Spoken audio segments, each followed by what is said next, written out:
آپ تصور نہیں کر سکتے کہ یہ آدمی چلا جائے گا، وہ آدمی دنیا سے چلا جائے گا۔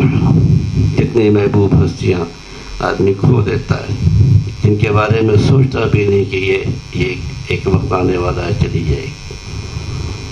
ارے جب بیماری آتی ہے تو پہلے نوٹس دے کر نہیں آتی، اللہ تعالیٰ بچائے، اچھا خاصا چنگا بھلا انسان بیٹھے بیٹھے کسی بیماری کا حملہ ہو گیا، اب چلنے پھرنے کی بھی طاقت نہیں۔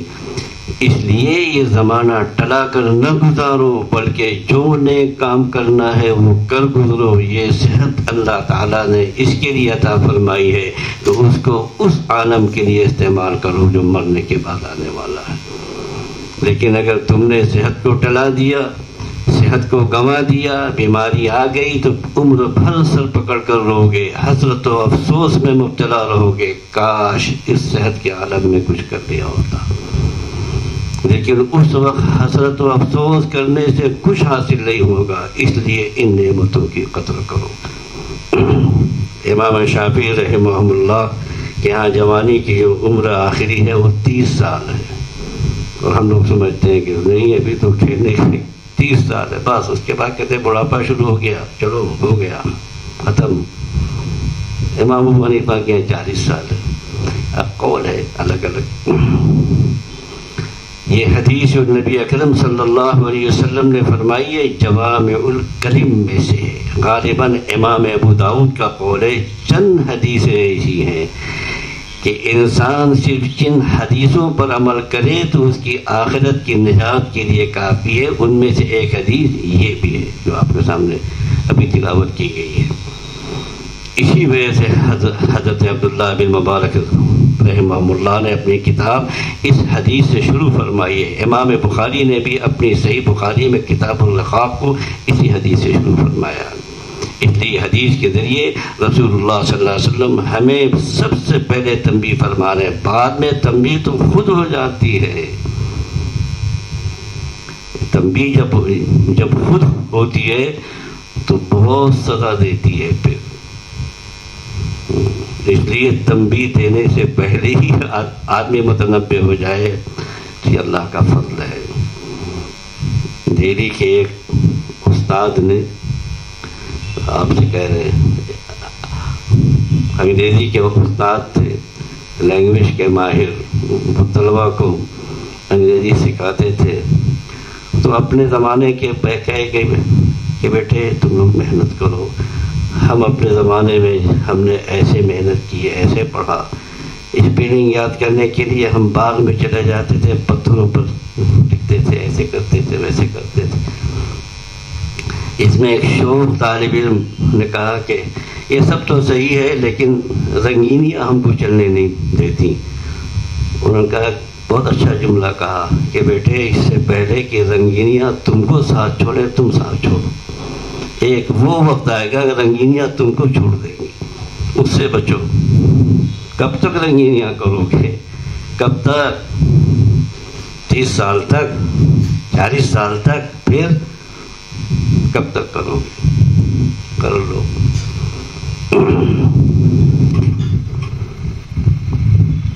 رسول اللہ صلی اللہ علیہ وسلم، لیکن وہ تنبیہ اس وقت ہوتی جب تدارک کا کوئی راستہ نہیں ہوتا۔ اس لیے نبی اکرم صلی اللہ علیہ وسلم جو ہم پر ماں باپ سے زیادہ شفیق ہے، ہماری نفسیات اور رگوں سے واقف ہے، فرما رہے ہیں دیکھو اس وقت جو تمہیں صحت و فراغت کا عالم میسر ہے، پھر بعد میں رہے یا نہ رہے، اس سے پہلے کہ حسرت کا وقت آ جائے اس کو کام میں لگا لو۔ کتنے لوگ ہیں وہ کہتے ہیں کہ آپ یہ دعا کر دیجیے کہ ہم اس زمین پر سجدہ کر لیں کیونکہ دل مچلتا ہے، ڈاکٹر نے منع کیا، پیر سے معذور ہے، کرسی پر نماز پڑھ لے، لیکن دل مچلتا ہے کہ یہ پیشانی زمین پر ٹک جاتی، اپنے اللہ سے کچھ کہہ لیتے۔ یہ ہوتا ہے۔ اس سے پہلے کہ حسرت کا وقت آ جائے اس کو کام میں لگا لو۔ یہ نفس انسان کو دھوکہ دیتا ہے، میاں ابھی تو جوان ہے، ابھی تو بہت وقت پڑا ہے، ہم نے دنیا میں دیکھا ہی کیا ہے، ذرا مزے اڑا لیں، ہمارے یہاں مشرقی یوپی میں ہم لوگ کے دیہاتوں میں ایک جملہ کا کہا جاتا ہے نوجوانوں کا، ابھی تو لڑکا کھیلے تھا، ارے کھیلے تھا کتے تھا، ابھی تو لڑکا ہے، ہو گئے 40 سال کے لڑکا ہیں ابھی لڑکا ہے ابھی، کچھ مت کہا ان کے، یہ جو چاہے کرے سانڈ کی طرح۔ پھر جب موقع آئے گا تو اس وقت اللہ تعالیٰ کی طرف رجوع کریں گے، اس وقت اصلاح کی فکر کر لیں گے۔ ابھی کیا رکھا ہے؟ جناب رسول اللہ صلی اللہ علیہ وسلم فرما رہے ہیں کہ نفس و شیطان کی دھوکے میں نہ آؤ، جو کچھ کرنا ہے اس وقت کر گزرو، یہ اس لیے کہ یہ وقت اللہ تعالیٰ نے عطا فرمایا ہے، بڑی قیمتی چیز ہے، یہ بڑی دولت ہے۔ عمر کے یہ لمحات جو اس وقت انسان کو میسر ہیں، اس کا ایک ایک لمحہ بڑا قیمتی ہے، اس کو برباد اور ضائع نہ کرو، بلکہ اس کو آخرت کے لیے استعمال کرو۔ قرآن کریم فرماتا ہے جب انسان آخرت میں اللہ تعالیٰ کے پاس پہنچے گا تو اللہ تعالیٰ اس سے کہے گا کہ اللہ تعالیٰ سے وہ کہے گا ایک مرتبہ ہمیں دنیا میں اور بھیج دیجیے، اے اللہ ایک مرتبہ ہمیں اور بھیج دیجیے، ہم نیک عمل کریں گے۔ تو اللہ تعالیٰ جواب میں فرمائیں گے اولم نعمرکم ما یتذکر فیہ من تذکر وجاءکم النذیر، کیا ہم نے تم کو اتنی عمر نہیں دی تھی کہ اس میں کوئی شخص نصیحت حاصل کرنا چاہتا تو نصیحت حاصل کر لیتا؟ صرف یہ نہیں کہ عمر دے کر تم کو ویسے ہی چھوڑ دیا، بلکہ تمہارے پاس ڈرانے والے، تنبیہ کرنے والے بھیجتے رہے، 1,24,000 انبیاء بھیجے، آخر میں جناب رسول اللہ صلی اللہ علیہ وسلم کو بھیجا۔ رسول اللہ صلی اللہ علیہ وسلم کے خلفاء وارثین تم کو مسلسل جھنجھوڑتے رہے، تمہیں غفلت سے بیدار کرتے رہے، اور آ کر کہتے رہے کہ خدا کے لیے اس کام کو وقت میں لگا دو۔ ڈرانے والے کی تفسیر مفسرین نے فرمائی ہے، بعض مفسرین نے فرمایا کہ اس سے مراد انبیاء علیہ السلام ان کے وارثین ہیں، جو لوگوں کو وعظ و نصیحت کرتے ہیں، مدارس ہیں، خانقاہیں ہیں، بزرگان دین ہیں، سب تو ڈراتے ہی ہیں، سب تو چوکاتے ہیں۔ بعض مفسرین نے فرمایا کہ اس سے مراد سفید بال ہیں، یعنی سفید بال آ گئے تو سمجھ لو اللہ تعالیٰ کی طرف سے ڈرانے والا آ گیا۔ خیر اب تو سفید بال تو سب کا ہو گیا، 18 سال کا لڑکا ہو، 16 سال کا، اور سب خطاب لگا رہے۔ چلیے صاحب، کلام پاک میں پڑھا آپ نے سنا ہوگا، احمد سالون میں یا لیتنی کنت ترابا، کتنی حسرتناک وہ آیت ہے جب یہ کافر کہے گا وَيَقُولُ الْكَافِرُ یا لیتنی کنت ترابا، جب وہ دیکھے گا حالات کو مشاہدات کرے، یہاں تو بالکل کچھ اور ہے، کاش کہ میں مٹی ہو جاتا۔ لیکن یہ اس وقت کہے گا جب آنکھ کھلے گی، جب اس کے بس میں کچھ نہیں ہوگا۔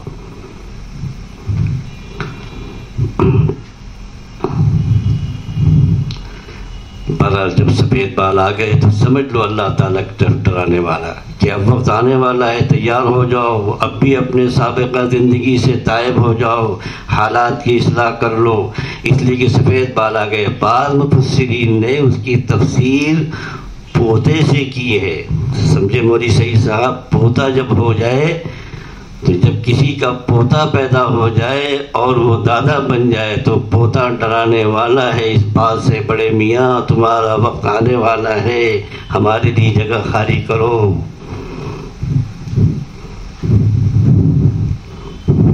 واقعی بات ہے۔ اچھا صاحب، مولانا مفتی محمد شفیع صاحب نے ایک واقعہ سنایا، کسی شخص کی ملک الموت سے ملاقات ہو گئی، اس شخص نے ملک الموت سے شکایت کی کہ آپ کا بھی عجیب معاملہ ہے، دنیا میں کسی کو پکڑا جاتا ہے تو دنیاوی عدالتوں کا قانون یہ ہے پہلے اس کے پاس نوٹس بھیجتے ہیں کہ تمہارے خلاف یہ مقدمہ قائم ہو گیا، تم اس کی جواب دہی کی تیاری کر لو، لیکن آپ کا معاملہ بڑا عجیب ہے، جب چاہتے ہیں بغیر نوٹس کے ہاتھ تھمکتے ہیں، بیٹھے بیٹھائے پہنچ گئے اور روح کو قبض کر لیا، یہ کیا معاملہ ہے؟ ملک الموت نے جواب دیا، میاں میں اتنے نوٹس بھیجتا ہوں کہ دنیا میں کوئی اتنے نوٹس نہیں بھیجتا، لیکن میں کیا کروں، تم میرے نوٹس کا نوٹس نہیں لیتے، اس کی پرواہ نہیں کرتے. ارے جب تمہیں بخار آتا ہے میرا نوٹس ہوتا ہے، جب تمہیں بیماری آتی ہے میری نوٹس ہوتی ہے، جب تمہارے سفید بال آتے ہیں میرا نوٹس ہوتا ہے، تمہارے پوتے آتے ہیں میرا نوٹس ہوتا ہے. میں تو اتنے نوٹس ہوتا ہوں کوئی حد و حساب نہیں، مگر تم کان نہیں دھرتے ہو. بہرحال رسول اللہ صلی اللہ علیہ وسلم فرما رہے ہیں اس سے پہلے کہ وہ حسرت کا وقت آئے، خدا کے لیے اپنے آپ کو سنبھالو. اس صحت کے وقت کو، اس فراغت کے وقت کو کام میں لے آؤ، خدا جانے کل کیا عالم پیش آنے والا ہے. حضرت تھانوی رحمۃ اللہ علیہ کے مجاز، جن کو کہا جاتا ہے ڈاکٹر عبدالحی صاحب رحمہ اللہ، فرماتے تھے کہ اللہ میاں نے تمہیں جوانی دی ہے، صحت دی ہے، فراغت دی ہے، اس کو کام میں لے لو، اور جو کچھ کرنا ہے اس وقت کر لو، عبادتیں اس وقت کر لو، اللہ کا ذکر اس وقت کر لو، اس وقت گناہوں سے بچ جاؤ. پھر جب بیمار ہو جاؤ گے، ضعیف ہو جاؤ گے، تو اس وقت کچھ پر نہیں پڑے گا. یہ شعر پڑھا کرتے تھے. ابھی تو ان کی آہٹ پر میں آنکھیں کھول دیتا ہوں، اور کیسا وقت ہوگا جب نہ ہوگا یہ بھی امکان ہے، آہٹ سے بھی آنکھ نہیں کھلے گی. ایک مرتبہ حضرت عبداللہ بن عمر رضی اللہ تعالی عنہ جو سفر میں تشریف لے جا رہے تھے، راستے میں ایک قبر کو دیکھا تو وہاں پر سواری سے اتر گئے. حضرت عبداللہ بن عمر کے بارے میں رضی اللہ تعالی عنہ کے بارے میں تھوڑی سی ایک دو جملے کہہ دیں تاکہ ان کی خوشبو آ جائے آپ کو. یہ سیدنا فاروق اعظم کے صاحبزادے ہیں، جلیل القدر صاحبزادے ہیں. جیسا باپ ویسا بیٹا، جیسا باپ تھا ویسے بیٹا بھی تھا. اقبال نے کہا ہے شمشیر پدر خواہی بازو پدر آور. باپ کی تلوار چاہتے ہو، باپ کا بازو بھی تو لاؤ. لیکن سیدنا عمر کے صاحبزادہ ایسے ہی تھی. حضرت عائشہ رضی اللہ تعالی عنہ جو ام المومنین ہیں، وہ ان کے بارے میں فرماتی ہیں کہ رسول اللہ صلی اللہ علیہ وسلم کے بعد سب لوگوں کے اندر تغیر آ گیا، لیکن ابن عمر کے اندر کوئی تغیر نہیں آیا، اسی نقش قدم پر تھے. اس پر رسول اللہ صلی اللہ علیہ وسلم تھے. یہ بہت بڑی بات ہے، بہت بڑی شہادت.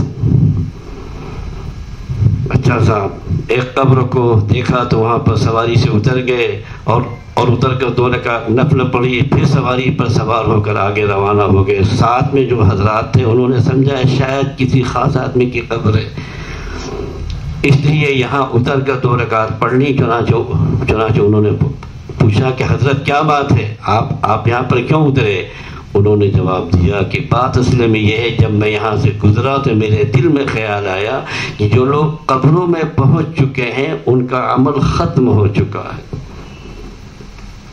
اور جیسا کہ حدیث شریف میں ہے کہ لوگ قبروں کے اندر اس بات کی حسرت کرتے ہیں کاش اتنا موقع اور مل جائے کہ ہم 2 رکعتیں اور پڑھ لیں. ہماری نیکیوں میں، ہمارے اعمال میں 2 رکعت نفل کا اضافہ ہو جائے، لیکن اس حسرت کے باوجود ان کے پاس نفل پڑھنے کا موقع نہیں ہوتا. تو مجھے خیال آیا کہ اللہ تعالیٰ نے مجھے یہ موقع دے رکھا ہے، اس لیے چلو میں جلدی سے 2 رکعت نفل پڑھ لوں. اس لیے میں نے اتر کر 2 رکعت نفل پڑھ لی. بہرحال اللہ تعالیٰ جن کو یہ فکر عطا فرماتے ہیں وہ اپنے ایک ایک لمحے کو اس طرح کام میں لاتے ہیں. اللہ تعالیٰ ہم سب کو سمجھنے کی توفیق عطا فرمائے. کاش کہ یہ بات ہمارے دلوں میں اتر جائے. ہم کتنے وقت اپنے قیمتی انہی موبائلوں میں صرف کر دیتے ہیں، ہمیں خیال تک نہیں آتا. ایک پروگرام دیکھا، دوسرا دیکھا، تیسرا دیکھا، چوتھا دیکھا، دل ہے کہ مانتا نہیں، اب موبائل ہے کہ چھوٹتا نہیں. اسی حالت میں سو بھی جاتے ہیں، موبائل ہاتھ میں سوئے ہوئے ہیں.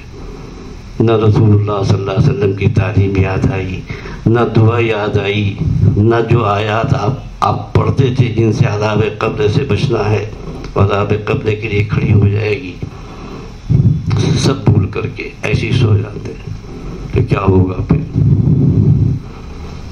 یہ وقت کے لمحات بڑے قیمتی ہیں، اسی واسطے کہا گیا موت کی تمنا نہ کرو، موت کی تمنا نہ کرو، اس لیے کیا معلوم کہ موت کے بعد کیا ہونے والا ہے۔ ارے جو کچھ فرصت اور مہلت اللہ تعالیٰ نے عطا فرما رکھی ہے سب کچھ اسی میں ہوتا ہے، آگے جا کے کچھ نہیں ہوگا۔ یا ایھا الذین آمنوا اتقوا اللہ ولتنظر نفس بما قدمت لغد واتقوا اللہ ان اللہ خبیر بما تعملون۔ ہم پڑھتے تو ہیں لیکن گزر جاتے ہیں نا، مشکل یہ ہے۔ ارے جو کچھ فرصت کے لمحات اللہ تعالیٰ نے عطا فرمائے اسی میں سب کچھ ہوتا ہے، آگے کچھ نہیں ہوگا۔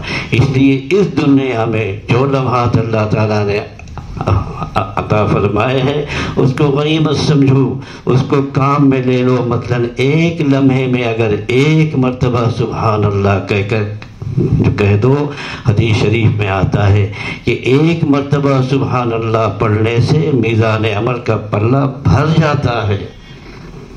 کتنا چھوٹا سا کلمہ ہم سب جانتے ہیں، یاد بھی ہے، لیکن پڑھنے کی توفیق سے محروم ہے۔ سبحان اللہ بھی نہیں پڑھا جاتا ہم سے، الحمدللہ بھی نہیں کہا جاتا۔ ایک مرتبہ الحمدللہ کہہ دیا تو اب میدان عمل کا پلہ پورا بھر گیا۔ یہ لمحات کتنے قیمتی ہیں لیکن تم اس کو گنواتے پھر رہے ہو، خدا کے لیے اس کو استعمال کرو۔ حافظ ابن حجر رحمہ اللہ ہمارے بڑے درجے کے محدثین میں سے ہیں، بخاری شریف کے شارح ہیں۔ ابن حجر کا جب نام آتا ہے پتہ نہیں لوگوں کو ایسا مطلب لگتا ہے کہ علم کا پہاڑ۔ اور تو اور ہمارے علامہ انور شاہ کشمیری فرماتے تھے، ہم نے اپنے استاد جو ان کے صاحبزادے ہیں انور شاہ کشمیری سے سنا کہ والد مرحوم کہتے تھے وہ خود بھی علم کے پہاڑ تھے۔ والد مرحوم کہتے تھے جب میں حافظ ابن حجر کے علوم کو دیکھتا ہوں تو میری ٹوپی گر جاتی۔ یہ ہم نے درس میں ان سے خود سنا بخاری شریف کے۔ عمل کے جس مقام پر اللہ تعالیٰ نے ان کو پہنچایا تھا آج انسان اس مقام کا تصور نہیں کر سکتا۔ بخاری کا اگر نام آئے گا تو بخاری کے شارح کا نام آئے گا بخاری کی شارح حافظ ابن حجر۔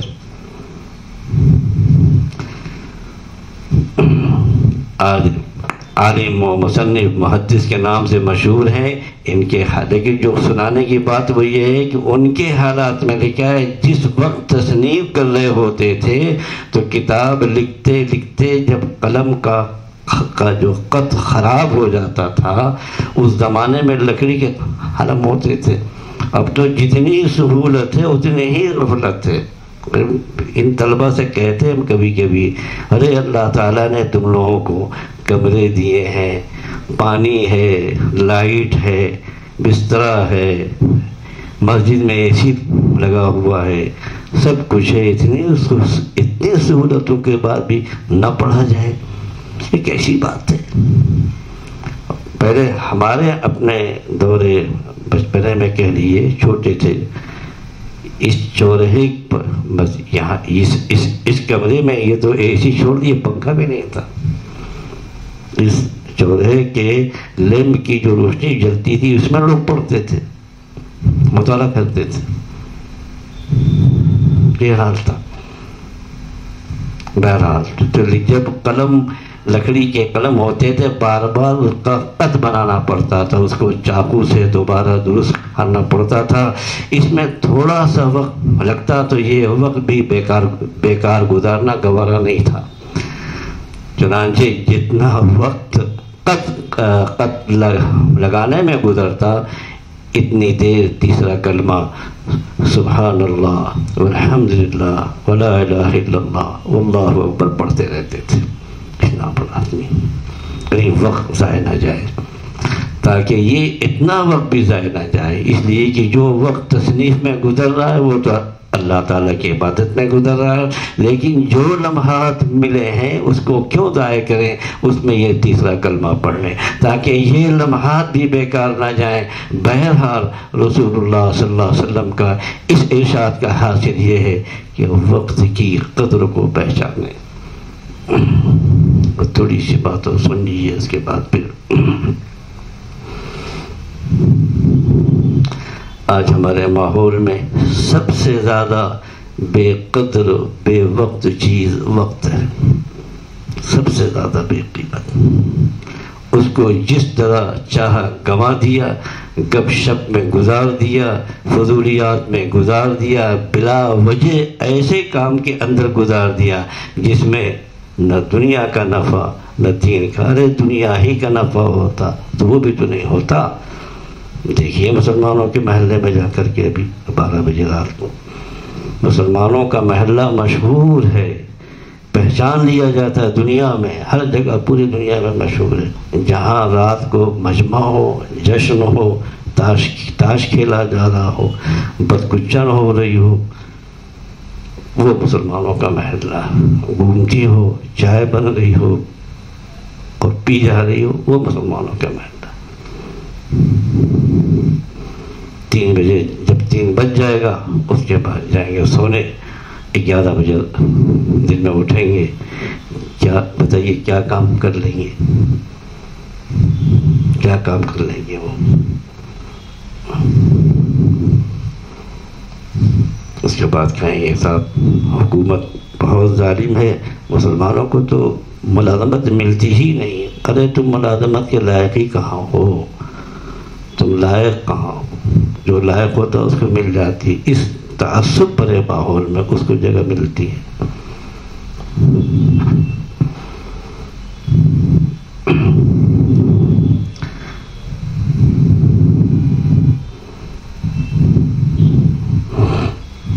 بس کریں۔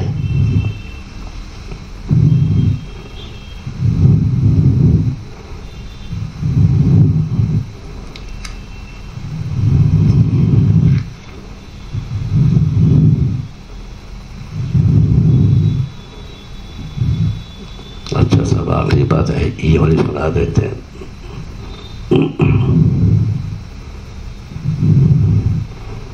ایک آخری بات سن لیجیے، اس کے بعد حضرت فرمانے لگے کہ جو حضرت ہمارے ان حضرات کی باتیں جو کہ وہ ہوتے ہیں حکیم بھی ہوتے ہیں، ڈاکٹر بھی ہوتے ہیں، مسلح بھی ہوتے ہیں، تو ان کی باتیں جو گناہ کے دائیں تقاضے پیدا ہوتے ہیں، انسان ہے، گناہ کا تقاضا خیالات تو آتے ہیں، یہ کوئی بری چیز ہے، وہ تو نہیں، انسان ہے۔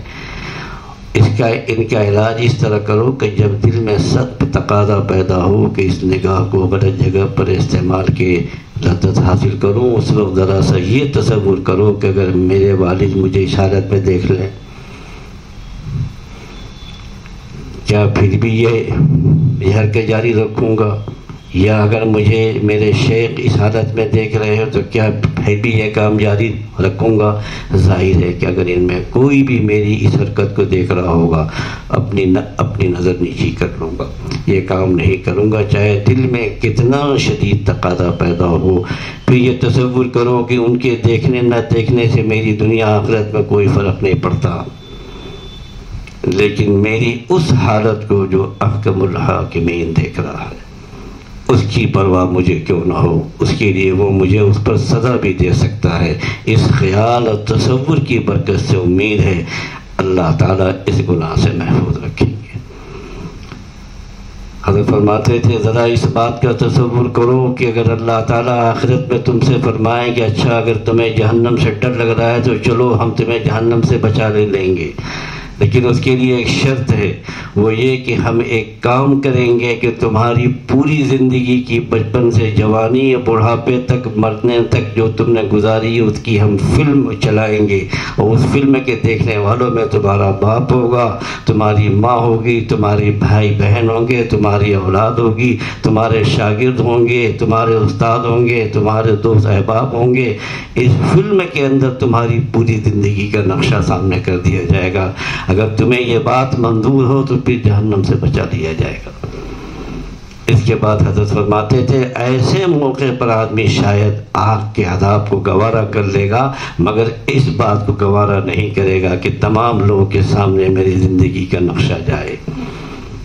جب اپنے ماں باپ دوست احباب عزیز و اقارب مخلوق کے سامنے اپنی زندگی کا احوال کا آنا گوارا نہیں، تو پھر ان احوال کا اللہ تعالیٰ کے سامنے کیسے گوارا کر لو گے؟ اس کو ذرا سوچ لیا کرو۔ بہرحال یہ حدیث جو رسول اللہ صلی اللہ علیہ وسلم نے ارشاد فرمائی بڑے کام کی بات ہے، لوح دل پر نقش کرنے کے قابل ہے کہ عمر کا ایک ایک لمحہ بڑا قیمتی ہے، جو اس وقت ملا ہوا ہے اس کو ٹراؤ نہیں۔ یہ جو انسان سوچتا ہے اچھا یہ کام کل سے کریں گے، پھر وہ کل نہیں آتی، جو ٹلا وہ ٹلا۔ اردو کی پہلی کتاب ہم لوگوں نے جب پڑھی تھی، آج کا کام کل پر مت ٹال، وہ جملہ بڑا کام کا ہے۔ مولوی اسماعیل میرٹھی کی آج کا کام کل پر مت ٹال۔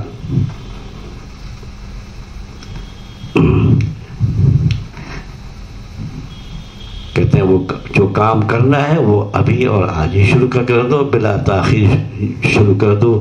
کیا پتہ کہ کل آئے یا نہ آئے، کیا پتہ کہ کل کو یہ داعیہ موجود رہے یا نہ رہے، کیا پتہ کل کو حالات سازگار رہے یا نہ رہے، کیا معلوم کل کو قدرت رہے یا نہ رہے، اور کیا پتہ کہ کل کو زندگی رہے یا نہ رہے۔ اسی لیے قرآن کریم میں اللہ تعالیٰ نے ہم سب کو مخاطب ہو کر فرمایا ہے وَسَارِعُوا إِلَىٰ مَغْفِرَةٍ مِّن رَّبِّكُمْ وَجَنَّةٍ عَرْضُهَا السَّمَاوَاتُ وَالْأَرْضُ۔ اپنے پروردگار کی مغفرت کی طرف جلدی دوڑو اور دیر نہ کرو، اس جنت کی طرف دوڑو جس کی چوڑائی سارے آسمان و زمین ہے۔ اللہ تعالی ہم سب کو ان تعلیمات پر عمل کرنے کی صدق دل سے توفیق عطا فرمائے، مردوں کو، خواتین کو، مستورات کو، بچیوں کو، لڑکیوں کو، سب کو۔ یہ ہیں رسول اللہ صلی اللہ علیہ وسلم کی تعلیمات۔